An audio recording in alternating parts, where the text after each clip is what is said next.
Today we're reviewing Kevin Walters' Tower Rats. I didn't have to film this intro twice because I fucked up the first time.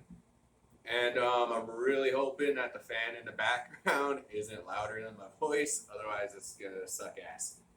Alright, so when I first started up this channel, I wasn't expecting to get any films to review from people. I got hooked up by the maker of this film, Kevin Walter, who is a really nice guy, honestly. Thank you, Kevin. I think my video just fucking froze. Thank you, Kevin. Seriously though, I fucking love this. It took me a while to get to it. I had personal stuff going on. This is great, and I proudly display it in my film collection in my living room. This is my comic collection. Planning on eventually putting my film collection in here, maybe. So yeah, let's get down to reviewing this. I talked to Kevin a little bit because I watched the movie first, and then I kind of had to ask him on Twitter, what the fuck? Nah, I just asked him, what was his inspiration and stuff, and he told me he was going for a Pink Flamingos style film, and I could definitely see that. I can really see that. I haven't actually seen Pink Flamingos, but I know of it, and I know the infamous scenes and the impact on, just the crazy subgenre of this type of film. So yeah, this is a trauma film. I don't have too many trauma films in my collection right now. I used to, and then I moved, and I lost them. So I'm very happy to have this unique trauma film in here. It's got Mercedes the Muse, lovely as ever, insane as ever. It's got it's got a lot of trauma people in here. It's got really cool music, but let me get down to what I really like about this film. Kevin told me that he kind of just spliced these together and everybody improv their scenes. Kevin, I really hope I'm transferring this information well. I'm trying to remember it all. Hectic day. yeah, he basically 4 years making this movie, sending, scenes out to people to film. They improved, and even if it didn't make complete sense, he saw through to the end and spliced it together. I respect that. Honestly, I really do respect the dedication to finishing what you start. And for the most part, even though I wouldn't call this a coherent film, I'm a big Tim and Eric fan, and this is Tim and Eric times 10. This is Tim and Eric uncensored, uncircumcised, uncensored. It's fucking, oh my god. It's so balls to the fucking wall. Actually, funny story. In one scene, I believe it is Dominic Schmidt. One of his scenes, he's rubbing dog shit on his face. And my wife came out into the living room while I'm watching this. She's like, "What are you watching?" It's like, it's a guy rubbing dog shit on his face.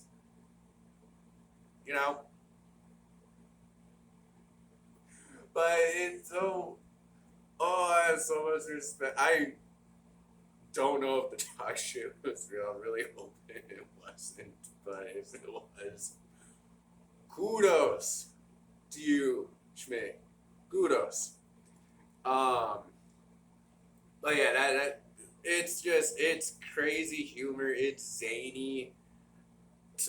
That's putting it politely. It's very balls to the wall. It's anything fucking goes, and it's just different segments of things spliced together. 1 minute Dominic is fucking himself with a plunger. Next minute Mercedes is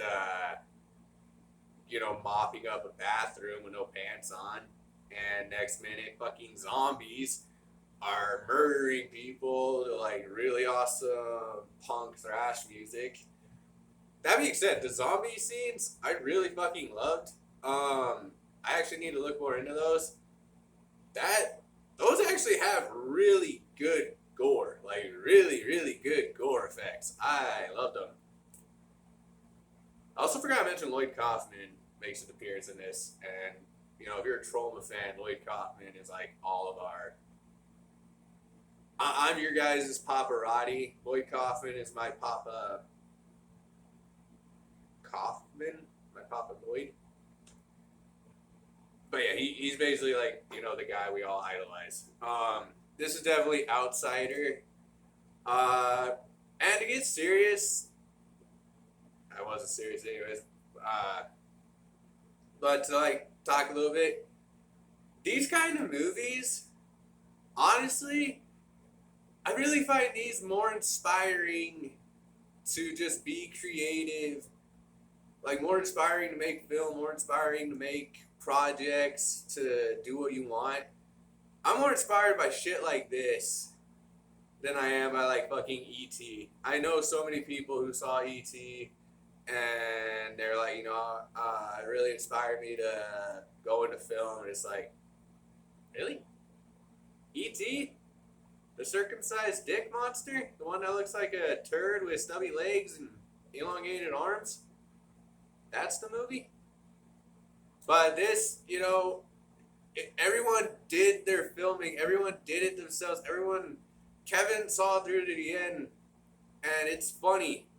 I find it hilarious. If you like Tim and Eric, if you like Eric Andre, if you like shit like I don't know. I guess if any of you know what Trash Humpers is, maybe. But if you're just outsider, if your humor is really gross and gross shit kind of just makes you laugh, this movie is fucking awesome. I highly recommend Tower Rats. And yeah, this shit honestly makes me want to make stuff. Literally minutes after this, I got back into working on my comic book. It was inspiring, this shit really makes me want to just continue my own stuff. And look up Kevin Walter on Twitter. I think he has an Instagram. I'm sorry, Kevin, if you do and I forgot. But seriously, I love this film, so thank you so much for sending it to me. Going back into the film, a couple of my favorite highlighted segments. I love just when it cuts back to Kabuki Man out of nowhere. Him and the dolphin. That made me laugh. The random fart noises. I know how fucking immature that sounds, and I don't care. If fart noises just randomly happening don't make you laugh, if farts don't make you laugh, you are probably a Nazi, and I don't want to be friends with you. But yeah, that always tickle my funny bone. And Mercedes, her scenes made me laugh. Especially the fucking the blood scene. If you've seen it, you know what I'm talking about. I'm saying a lot of fucking ums.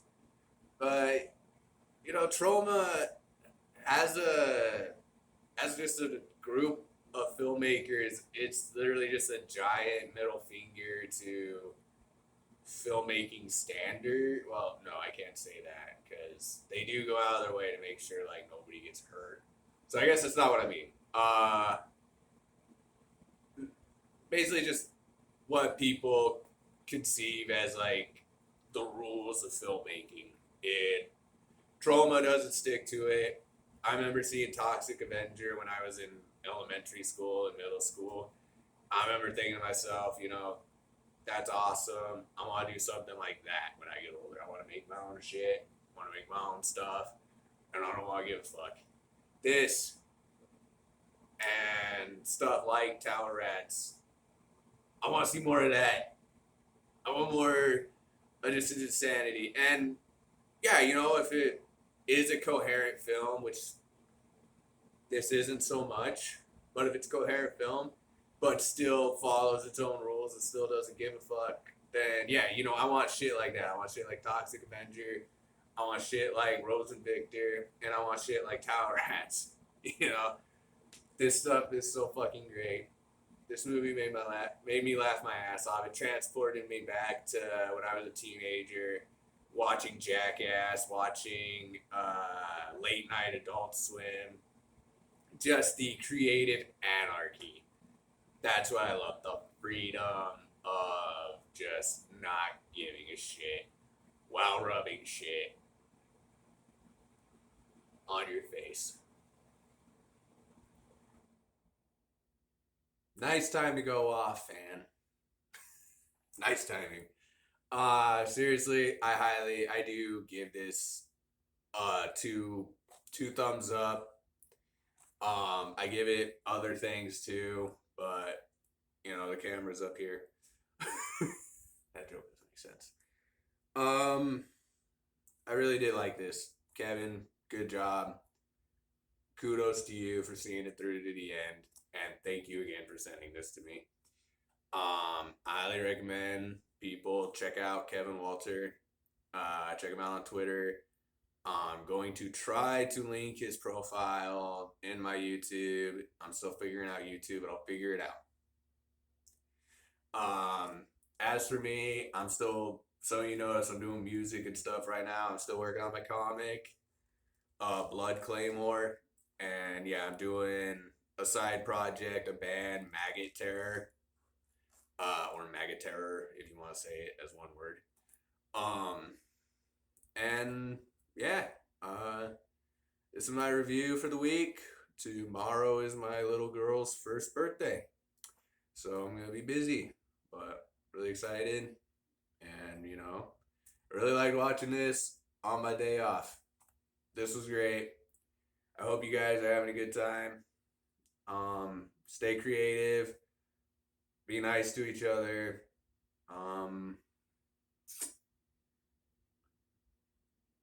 And watch more fucked up films. Peace.